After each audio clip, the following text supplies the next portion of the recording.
Kendrick Lamar and Drake have just halted the entire hip-hop world in a manner that hadn't been witnessed in decades, as they exchanged some of the most mind-blowing tracks, not only of their own careers, but of the entire rap genre spanning over 50 years of history. And while it's undeniable that these two behemoths facing off while shattering complete records within mere minutes of each other will go down in history as a legendary moment of all time, what everyone is currently buzzing about is who unleashed the ultimate musical nuclear weapon, and when you dissect each track and see them for what they truly are, you'll discover that while both tracks will dominate cultural focus for quite some time, only one will be remembered as the true victor, the one that not only changed this feud, but the entire hip-hop landscape altogether. So when it comes to everything that just went down between Drake and Kendrick Lamar, it's safe to say that May 3rd, 2024, will be remembered as one of the most memorable days in hip-hop history after Kendrick kicked things off with a biting distortion track aimed at Drake in the multi-layered eye-opener, 616. But before continuing, brother,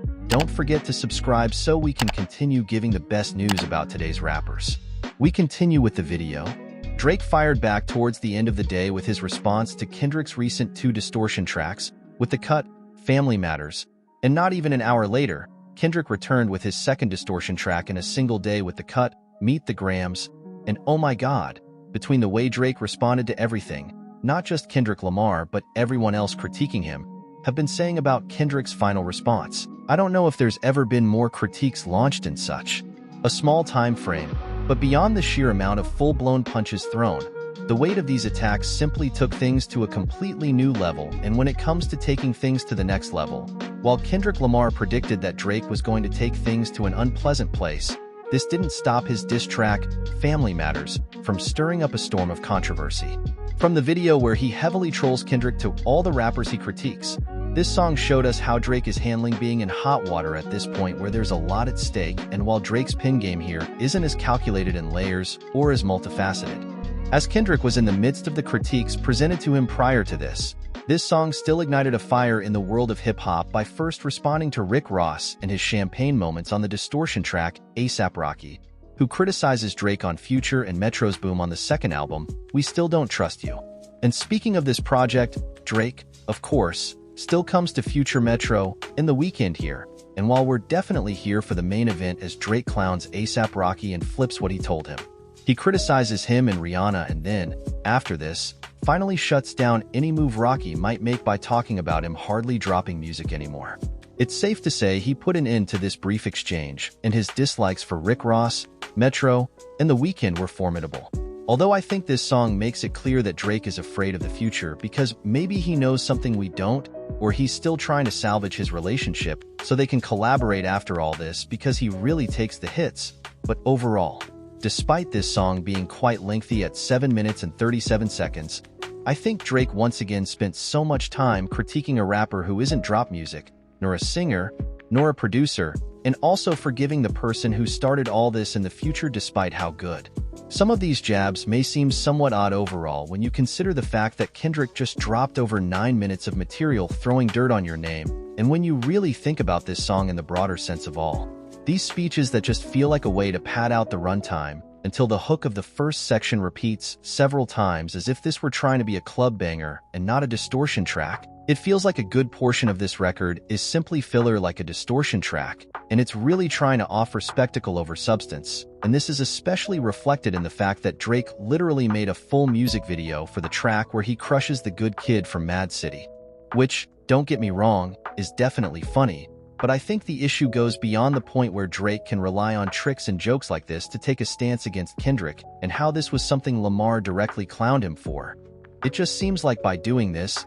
Drake is only further validating everything his rival said. Now beyond the video, catchy bridge hooks, and all the name drops, when Drake attacks Kendrick here throughout the 3 sections of the track, he's trying to shock everyone listening by revealing some important things about Kendrick, and there are some crazy things that Drake says here for sure. But as Kendrick already predicted that Drake was going to make some scandalous claims about him, I think you should take everything he says with a grain of salt because I don't think anyone thinks Drake is inherently an honest person since he's lied in his disses before. Like when he said he melted Pharrell's chains on Travis Scott's Fusion, and here, when you look at the diss and just do a brief research, you'll quickly find out that much of what Drake says simply isn't true at all when he talks about how Kendrick never gave back to his community. That's clearly a lie, as there are countless occasions where Kendrick gives back to where he came from. And beyond this, he says that Baby Keem is his ghostwriter, which again is easily proven not to be the case, as we've seen exactly the opposite. As in leaks from the past years,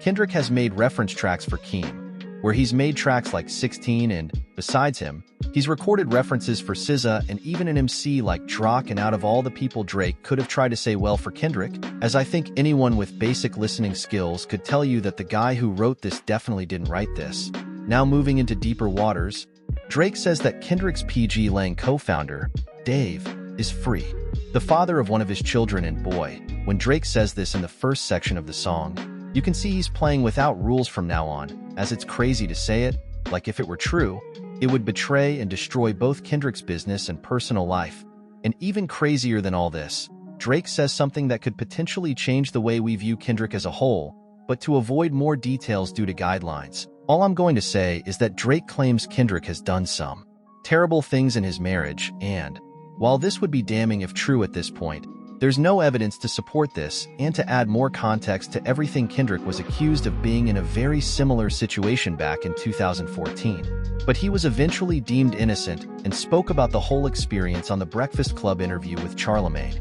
While if this were true, it would cast doubt on everything we know about Kendrick Lamar, there's nothing to prove this, and these actions don't align with anything he stands for. And beyond this, many of the other jabs that Drake makes are things that Kendrick has pointed out himself, like his father being robbed by his former TDE CEO, and Drake thinks he's onto something here because Kendrick made a song about this in Duckworth. And with so many other things that Drake says about Kendrick's marriage, Lamar already told us all about this on Mr. Moral. So overall, while Drake's designs did a good job of giving him some momentum and creating a lot of chaos, these claims seem to come from random corners of the internet rather than credible sources. And although if Drake's track could live a little longer, the pressure would begin to shift back to Kendrick just minutes after Drake dropped his comeback. Lamar returned with his third Drake diss track, Meet the GRS. And oh my god, Kendrick had a perfect and ready response for Drake just minutes after dropping his record. I think it proves two things. One, that Kendrick knew the route Drake was going to take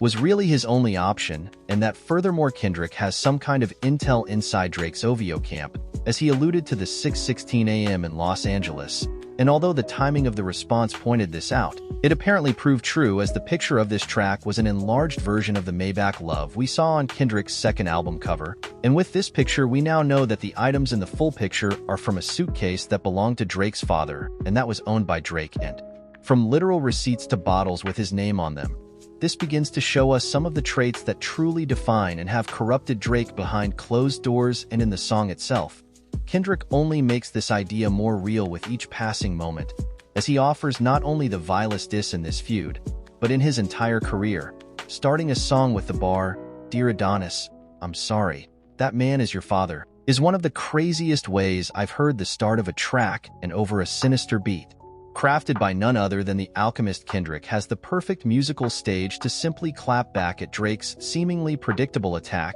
And with this nearly 7-minute cut, Kendrick continues to delve into Drake's character not only by throwing more warnings or punches, but by addressing Drake directly with each member of his family. While Lamar talks to Adonis about how bad he feels because Drake is his father, you see a Ken's approach taken that has never been used in a diss while talking to Drake's son, and baking him pies because of the sick and twisted nature of the person who is being raised by. This is a very creative way to attack your opponent, especially when you actually have a story and claims to back up why. And from mentioning some wild moments Drake has been involved in to talking about some of the dark past that spiraled out when rapping on this issue, Kendrick reveals even more dirt about Drake to the world, and whether it's about some of the shady rings he may be in or just exposing the strange way he changed his appearance seemingly overnight, Kendrick keeps coming at Drake from every possible angle, and from here he just charges at the critics in terms of the sheer brutality they possess. And with the second verse of the cut, Kendrick talks to Drake's mother,